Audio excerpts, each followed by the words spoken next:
wind pushed against her back like a punishment, sharp and cold enough to steal her breath. Her thin shawl did little to protect her from the mountain chill, and every step she took away from town felt like walking off the edge of the world. Behind her, the sheriff's office door slammed shut, final and hard. Ahead of her, the pine woods rose like dark teeth against the gray sky. Her name was Lucy Hartwell, though in town no one said it kindly anymore. Her father's debts had made her a burden, a weight he was eager to cast off. The sheriff said she was lucky, offered her a job nobody else wanted. Housekeeper, he'd called it, but everyone knew what that really meant. Exile, banishment in disguise. The man she was sent to work for was known only as the Mountain Man, a beast of the high country. Some said he'd killed a man years ago and hid from the law. Others whispered that he'd lost his wife and child in a fire, and the grief had burned away his soul. Whatever the truth, no one had seen his face in 5 winters. Only the pelts and furs he left at the trading post as payment. Lucy's boots sank deep into the half-frozen path, the snow crunching beneath her with every slow, painful step. The trail wound through endless pines and faded into nothing but white silence. Her breath came in short clouds. Her fingers went numb. The world felt empty except for the sound of her heart beating against her ribs. By the time the cabin appeared through the trees, a dark shape against the snow, she was stumbling, dizzy from hunger and cold. She barely made it to the door before her legs gave out. The last thing she remembered was the sound of heavy boots crunching toward her and a shadow falling across her face. When she woke, she was lying on the hard dirt floor just inside a cabin that smelled of smoke and pine. A massive figure loomed near the fire, his back turned. His hair was long, his beard thick and streaked with gray. He didn't speak. He didn't even look at her. He just pointed toward the open door, where a lean-to stood under a sheet of falling snow. Wood, water. Earn your keep. The words were rough, deep as the mountains themselves. He turned back to the fire, stirring a pot that bubbled quietly. That was all. No welcome, no warmth, just an order. Lucy dragged herself outside, her body shaking from the cold. She gathered what wood she could find and filled a small bucket from the half-frozen creek nearby. Her fingers bled from the ice before she made it back to the cabin. He didn't thank her. He didn't even look up. That night, she lay on a pile of burlap sacks in the corner, curled up tight against the freezing air. The fire was too far away to share its heat. She watched him from across the room as he sat sharpening a long knife. The steady scrape of steel on stone was the only sound. Scrape, scrape, scrape. The rhythm was hypnotic, like the heartbeat of the mountain itself. She couldn't sleep. Every creak of wood made her flinch. Every gust of wind felt like a ghost pressing against the cabin walls. She told herself she didn't care if she died out here. It might even be easier. But then she thought of the grave she'd left behind, the one that held her tiny son, and her eyes filled with silent tears. Sometime deep in the night, when the fire was low and her shivers had turned violent, a shadow moved. Something heavy and warm dropped over her. She blinked up, confused, to see the edge of a thick wolf pelt covering her body. The scent of wild fir and pine filled her nose. He didn't say a word. He just turned and went back to his stool, the firelight glinting in his cold blue eyes. It wasn't kindness, not really. It was survival. But it was the first warmth she had felt in months. Days passed in silence. She rose before dawn, fetching water, splitting kindling, mending torn clothes that reeked of smoke and animal hide. He moved like a ghost, always gone before sunrise, returning at dusk with rabbits or trout. They didn't speak. They didn't need to. The sound of the axe, the crackle of the fire, and the low wind through the pines became their language. She learned him through watching. His hands were scarred, his movements slow but certain. Sometimes, late at night, he would carve small wooden animals, a bear, a bird, a wolf. He lined them neatly along the mantel, never looking at them after. She wondered if they were pieces of his past, tiny graves for a life he'd lost. Then, One morning, as she carried 2 buckets from the creek, the world tilted. Her knees gave way, and the buckets crashed into the snow. The last thing she saw was the dark smear of the trees spinning above her before everything went white. When she opened her eyes again, she was on the floor by the fire, the wolf pelt wrapped tight around her shoulders. He knelt beside her, holding a steaming tin mug. "Drink," he said. The liquid burned her tongue, thin broth with the taste of salt and herbs. It spread warmth through her like a slow sunrise. She looked at him, unable to speak. He didn't meet her eyes. "You were cold," he said simply. Just 3 words, but they cracked the silence that had hung between them like ice. For the first time, Lucy felt something shift inside her, something small and alive. Maybe it was hope. Maybe it was the beginning of something she couldn't name yet. Because in that lonely cabin, with a cruel mountain man who had dragged her from the snow, she had finally felt seen. The days melted into weeks, and the rhythm of the mountain became their law. Lucy worked without complaint, learning to move through the silence like it was a language. The man spoke rarely, his words short and gruff, but his eyes said more than he knew how to. He was a mystery wrapped in scar and frost, a man who seemed carved from the mountain itself. She never asked his name. She didn't dare, but she heard it once, from a trader who stopped by when the snow began to soften. "Elias Boone," the man had called him, tipping his hat with wary respect. Still alive, then? Elias hadn't answered. He just traded fur for salt and sent the man on his way with a glare sharp enough to cut. That night, Lucy said the name to herself in a whisper while she cleaned by the fire. Elias. It felt strange in her mouth, like a secret. The silence between them was no longer cruel. It was a shared space. He began leaving extra wood by the door before leaving for his traps. Sometimes, when she was outside hanging washed linens in the weak winter sun, she'd find small wooden carvings tucked in odd places. A fox on the windowsill, a sparrow on the table. Little gifts made by rough hands that didn't know how to say kindness out loud. The wolves still came at night. Their howls echoed through the dark forest, long and mournful. At first, they had filled her with fear. Now they sounded almost like songs of sorrow, hers, his, and the mountains all woven together. One afternoon, as the air began to smell faintly of spring, she went to fetch water. The ice had thinned at the creek, and the water ran quick and clear. She filled her buckets and turned, only to see something that made her heart freeze again. A wolf stood a few feet away, gray and scarred, its yellow eyes fixed on her. The handle slipped from her fingers, water spilling into the snow. For a heartbeat, neither moved. The creature was beautiful and terrible, its breath a pale mist in the cold air. From the cabin doorway she felt Elias watching. He didn't move, didn't call out. This was a test, she could feel it. She swallowed her fear, then slowly crouched down. Her hand trembled, but she held it out, palm open. "It's all right," she whispered. "I won't hurt you." The wolf sniffed the air, stepped forward, and brushed its nose against her fingers. Its breath was hot. For a moment, she thought her heart would burst.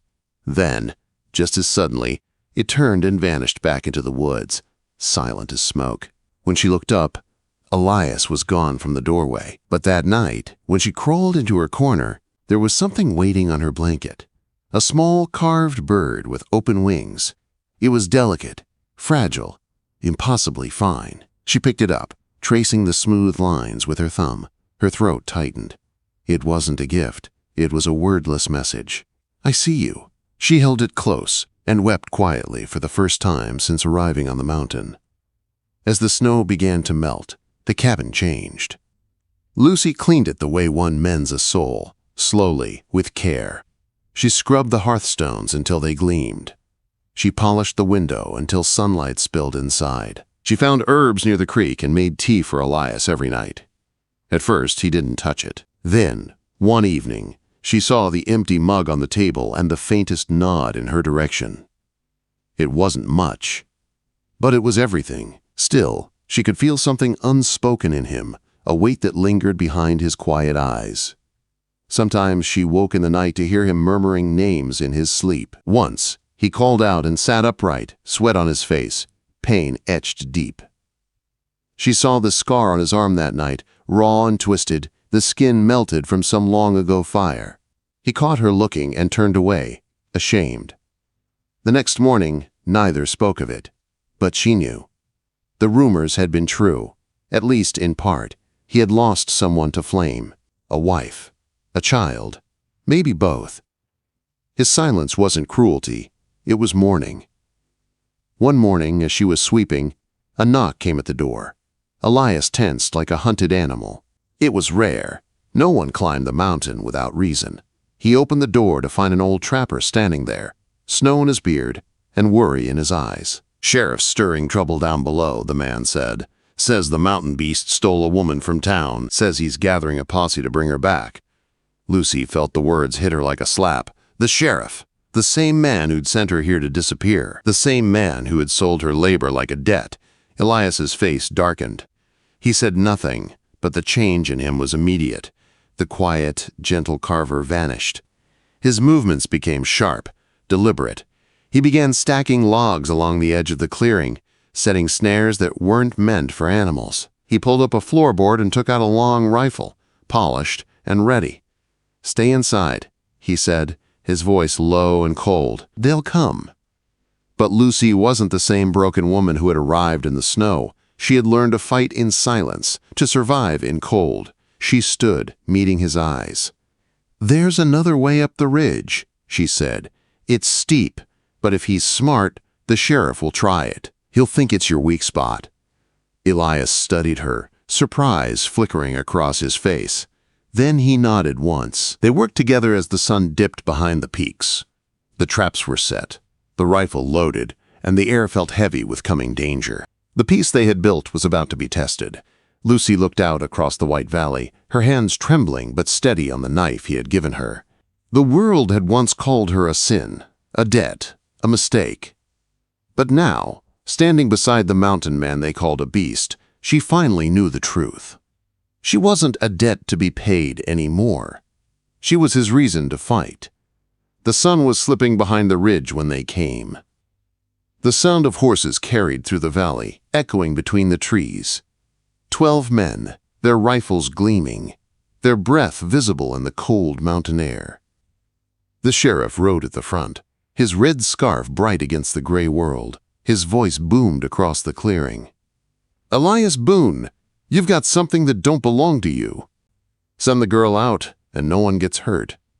Inside the cabin, Lucy stood by the window, her hands gripping the skinning knife he'd given her. Her pulse pounded in her ears. The words were lies. They always were. She was the sheriff's shame, his sin to hide, his story to twist. Elias checked his rifle and looked at her. His voice was calm, steady. "Stay behind the door. No matter what happens, don't run." "I'm not hiding," she said quietly. "Not anymore." He held her gaze for a long moment, then gave a small nod. It was not permission, it was respect. Outside, the mountain held its breath. The posse crept forward, the snow crunching under their boots. Then a sharp snap broke the stillness. A trap wire, cleverly hidden, pulled tight. A heavy log swung down from the trees, scattering the men and sending 2 of them sprawling. Shouts erupted, panic spread. Another step triggered a pitfall, swallowing a horse and rider. The men cursed and stumbled back, fear replacing their confidence. The sheriff's face twisted with rage. "You think you can scare me with tricks?" he roared. "You're still the coward who hid from the law. Come face me, Boone." Elias stepped out from behind the pines, tall and unmoving, the rifle steady in his hands. He said nothing. His silence was louder than any threat. "Give up the girl," the sheriff spat. "She's not yours to keep." Before Elias could answer, Lucy appeared beside him. Her hair was loose, her face pale but fierce in the dying light. The sheriff froze, startled. He hadn't expected her to stand with the man the town called a monster. "You talk about right and wrong," she said, her voice trembling but strong. "But you're the one who sold me like livestock. You're the one who called me a sin for a mistake I already paid for." She pulled down the collar of her dress, showing the thin, pale scar that ran across her shoulder, a mark left by her father's belt the night her secret had been discovered. The men behind the sheriff went still. They'd heard the rumors, but they'd never seen the truth. "This is your godliness," she said softly. "This is the town you protect." The sheriff's jaw tightened. "You don't know what you're saying, girl." Elias finally spoke, his voice deep and gravel rough. "She knows more about pain than you ever will." He took a step forward, lifting his left arm, the sleeve falling back to reveal the terrible burn that covered his skin. "You called me a beast, but I ran to your town the night my wife and daughter burned. I begged for help. You were too busy hanging a horse thief." The words fell like stones. The men shifted uneasily, their rifles lowered, the certainty draining from their faces. The sheriff's authority was slipping away, his lies crumbling in front of the truth. "Look at us," Elias said, his voice steady and low. "You made her your shame and me your monster. But all we ever did was survive the fire you started." The clearing fell silent, except for the wind through the pines. The men looked at each other, ashamed, uncertain. One by one, they began to step back, their rifles lowered to their sides. The sheriff's fury broke. With a roar, he lunged forward, his rifle forgotten, his hands reaching for Elias's throat. But Elias moved with calm precision. He caught the man's arm, twisted, and drove the butt of his own rifle against a rock. The wood splintered in two sharp cracks. He threw the broken weapon at the sheriff's feet. "Go," he said. Just one word, but it carried the weight of justice. The posse melted into the trees, leaving their leader alone, standing in the snow with nothing but his hate. For a moment, Lucy thought he might draw the small pistol at his belt. But when his eyes met Elias's, whatever courage he had left withered. He turned and stumbled back down the trail, swallowed by the forest and his own disgrace. When the sound of hooves faded, the mountain fell silent again. Lucy exhaled, her hands shaking. Elias stood still, his breath slow, his rifle useless and broken in the snow. She stepped closer, her fingers brushing his sleeve. He looked down at her, and something unspoken passed between them, something deep, wordless and strong. "It's over," she whispered. He nodded. "He won't come back." They walked back to the cabin together, side by side. The air felt lighter, the shadows softer. The wolves followed them at a distance, quiet and watchful, no longer threatening. Inside, the fire burned low. Lucy sat near the hearth, her hands wrapped around a mug of tea. Elias took something from around his neck, a small leather pouch he'd never removed. He loosened the drawstring and poured a simple gold ring into his palm. The edges were worn smooth from years of touch. He didn't offer it like a proposal. He offered it like a truth. "It was hers," he said quietly. "My wife's." He pressed it into Lucy's open hand. "I think she'd want you to have it." She closed her fingers around it, her heart tight. She didn't cry. She simply nodded, holding the weight of his past, of both their pain, as if it belonged to them now. Together. Spring came early that year. The snow melted into wild streams that laughed down the mountain. The pines shone bright green, and the air smelled of new life. Elias built a porch from fresh-cut wood, and Lucy planted herbs in a row beside it. Sometimes they sat together at dusk, silent, watching the sun sink behind the peaks.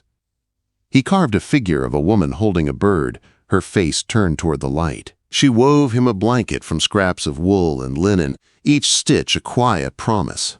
The world below had forgotten them, but the mountain had not. It had taken two broken souls and given them something whole. Lucy looked out at the valley, the creek flashing silver in the sun, and smiled. "I was sent here to pay a debt," she said softly, "but this feels like being paid back." Elias's rough hand found hers. He didn't speak, and he didn't need to. The silence between them said everything. The cruel mountain man was no longer cruel. And the woman the town had cast away had finally found her home, in the only place on earth that asked for nothing but truth.